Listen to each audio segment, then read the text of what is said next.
მოგესალმებით, ეთერშია გადაცემა ექიმი გვირჩევს და მე მისი წამყვანი ნანა ყავრელიშვილი ვარ. დღეს ჩვენი გადაცემის სტუმარია ექიმი დერმატოკოსმეტოლოგი ნანა ჩილინგარაშვილი და დღეს ჩვენ ვისაუბრებთ ფილერზე. მოგესალმებით ნანა და მადლობა გადაცემაში სტუმრობისთვის. მოგესალმებით, მადლობა თქვენ მოწვევისთვის. ნანა, რო გითხრათ რა არის ფილერი, რა სახის ფილერები არსებობს დღესდღეობით, რაც შეიძლება რომ ქალბატონებმა ასევე მამაკაცებმა გამოიყენონ? ფილერი ეს არის ბუნებრივი შემავსებელი, რომელიც დამზადებული არის ჰიალურონის მჟავისაგან, რომელიც გამოიყენება ესთეტიკურ მედიცინაში, სახისა და სხეულის მოდელირებისთვის. კონკრეტულად რა ზონებზე? ტუჩის მოდელირება ხდება შემავსებლით, ხდება ცხვირის კორექცია, ყრიმალების მოდელირება, ნიკაპის მოდელირება, ცხვირტუჩის ნაოჭის შევსება და ასევე ზედაპირული ნაოჭების გასატავება. ზოგადად ფილერები არსებობს ორი სახის. ეს არის გაწოვადი და არაგაწოვადი. არაგაწოვადი ფილერები ეს არის ესეთი ფილერები, რომლებიც შეიცავენ სილიკონს და პოლიაკრილამიდს და შესაბამისად გვიან ხდება იმისი გაწოვა. უბრალოდ არ იწოვება. ხოლო გაწოვადი ფილერები არის ის ფილერები, შემავსებლები ბუნებრივი, რომლებსაც ამჟამად ვიყენებთ ჩვენ, რომლის გაწოვაც ხდება ძალიან მარტივად. ხო, აი, ძირითადად რა საკიდან არის შესაძლებელი ფილერის გამოყენება და როდის არის მისი გამოყენება მიზანშეწონილი? ფილერის გამოყენება შესაძლებელი არის 18 წლიდან, მაგრამ არის ხოლმე გამონაკლისები, როდესაც თქვათ 16-17 წლის გოგონებს მცირე ჩარევა სურთ ხოლმე, თუნდაც ტუჩის მოდელირება, ცხვირის მოდელირება და ასე შემდეგ. ამ შემთხვევაში გამონაკლისს უშვებთ ხოლმე, რა თქმა უნდა, მშობლის ნებართვით და მცირე მანიპულაციებს ვახორციელებთ, ესე ვთქვათ. რამდენად არის, ასე ვთქვათ, უსაფრთხო ჯანმრთელობისთვის ფილერის გამოყენება, ახლავს თუ არა რაიმე რისკები, რაც შეიძლება რომ გაითვალისწინოს იმ ადამიანმა, ვინც მომავალში აპირებს ფილერის გამოყენებას? ზოგადად რისკი ყველა პროცედურას ახსლავს თან, მაგრამ ეგ არის დამოკიდებული ზოგადად პრეპარატის ხარისხზე და თვითონ სპეციალისტზე. თუ ვთქვათ, ეს ორი პირობა თანხვედრაშია, გართულებებს არ უნდა ველოდოთ, ესე ვთქვათ, პროცედურის შემდეგ.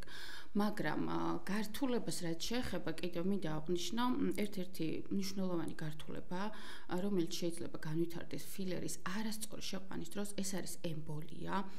ეხა განვმარტოთ რა არის ემბოლია, ხო? ემბოლია არის სისხლძარღვის დახშობა. ან როდესაც ფილერი შეყვავს, შეიძლება არასწორი შეყვანის დროს მოხვდეს ამ სისხლძარღვში, დაიხშოს სანათური და შესაბამისად დროთა განმავლობაში განვითარდეს შემდეგ ნეკროზი. ამიტომ ეს გართულება რომ გამოვრიცხოთ, ამისათვის საჭირო არის პროცედურის წინ აუცილებლად კონკრეტულ ზონებზე ჩატარდეს ასპირაციული სინჯი. ეს ყველა დერმატოკოსმეტოლოგმა ჩემი აზრით უნდა იცოდეს და იცის კიდევაც. რამდენად მარტივი პროცედურა, რამდენად მტკივნეული პროცედურა, რა ხანგრძლივობას მოიცავს ეს პროცედურა?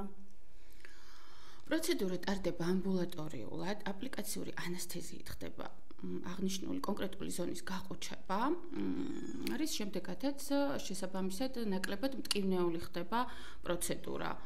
პროცედურის ხანგრძლივობაც რომ თვითონ პროცედურის მიმდინარეობის ხანგრძლივობაზე რომ ვისაუბროთ, დაახლოებით 15-20 წუთიდან 30 წუთს საჭიროებს, 30 წუთი მიმდინარეობს, უბრალოდ ყველა ზონაზე განსაზღვრული არის ინდივიდუალური დრო. მაინტერესებს თვითონ როგორია მისი ეფექტურობის ხანგრძლივობა ფილერის შემდგომ? ფილერის ხანგრძლივობას რაც შეეხება, ფილერის ხანგრძლივობა დამოკიდებული არის თვითონ პრეპარატის სიმკვრივეზე და რაოდენობაზე, რა რაოდენობის ფილერს შევიყვანთ ამ თუ იმ ზონაზე. საგარკვეულ სხვადასხვა ზონებზე ვმუშაობთ სხვადასხვა სახის ფილერით, მაგალითად ტუჩზე ვიყენებთ შედარებით თხელ ფილერს, სიმკვრივის მიხედვით, ცხვირზე გამოვიყენებთ შედარებით მყარ ფილერს, ანუ როდესაც ხდება უშუალოდ ზვალზე მუშაობა, შესაბამისად გამოიყენება მკვრივი ფილერი და ხანგრძლივობა შეიძლება უფრო მეტხანს გასტანოს ხანგრძლივობა. საშუალო პერიოდი ხანგრძლივობის არის 8-დან დაახლოებით 12 თვემდე. აი მას შემდგომ რაც თქვენთან მოსული პაციენტი გაიკეთებს ფილერს, თუ არის შემთხვევები, რომ პირობითად არ მოეწონა ეს ფილერი და ამის შემდგომ რა ხდება? პროცედურის ჩატარების შემდეგ თუ პაციენტს არ მოეწონა აღნიშნული პროცედურა, ფორმა თუნდაც ტუჩის ცხვირის, არსებობს ფილერის ანტიდოტი, ეს არის ჰიალურონიდაზა, რომელიც გამოიყენება უშუალოდ პროცესის დასრულების შემდეგ, 2 დღის შემდეგ, 1 კვირის შემდეგ, 1 თვის შემდეგ და ასე შემდეგ. როდესაც პაციენტი მოისურვებს, შესაძლებელი არის სრულიად უსაფრთხოდ დაიშალოს ფილერი და ტუჩი იქნება თუ ცხვირი, გარკვეული ზონა, რომელზეც ჩატარდა манипуляცია, დაუბრუნდეს საწყის ფორმას. აქვს თუ არა რაიმე გვერდითი მოვლენები ფილერის გამოყენებას, ან სხვა თანხლები, პროცედურები, რაც შეიძლება მას ახლდეს თან? ესეთი გართულებები არ ახლავს, კიდევ ერთხელ აღნიშნავ, თუ სწორად არის ჩატარებული პროცედურა, ვთქვათ, შერჩეული ფილერი, კარგი ხარისხის არის და შესაბამისად კარგად არის ჩატარებული პროცედურა, გართულებები არ მოყვება. უშუალოდ პროცედურის შემდეგ შესაძლებელია იყოს გამოხატული სიწითლე, შეშუპება, ჰემატომები, ეს არის ინდივიდუალური, ყველა ადამიანზე სხვადასხვანაირად გამოიხატება.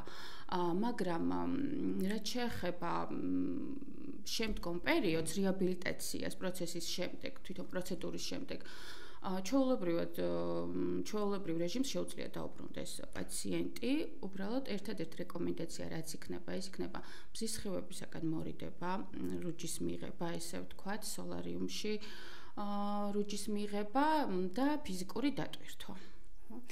მინდა ასევე გკითხო, როდის ეუბნებით პაციენტს, რომ არ არის ნებადართული ფილერის გამოყენება, რა შემთხვევაში არ უტარდება პაციენტს ეს პროცედურები? პაციენტისთვის არ შეიძლება ეს პროცედურები ორსულობის პერიოდში, ლაქტაციის პერიოდში, მწვავე ინფექციური დაავადებების დროს, ავტოიმუნური დაავადებების დროს და იმ შემთხვევაში, როდესაც პაციენტი არის ალერგიული. უტარდება თუ არა იმ შემთხვევაში, პირობითად თუ ალერგიულია, რაიმე ტესტირება ადგილზე მოსვლის დროს განისაზღვროს შეიძლება თუ არა? კი ბატონო, ხდება ჩივილების ანამნეზის შეგროვება და შემდეგ შესაბამისად მოქცევა. მადლობა ნანა გადაცემაში სტუმრობისთვის და საინტერესო ინფორმაციის გაზიარებისთვის. პირიქით, მადლობა თქვენს მოწვევისთვის. მადლობა რომ გვისმენდით და გვიყურებდით, მე კი გემშვიდობებით მომდევნო ხუთშაბათამდე.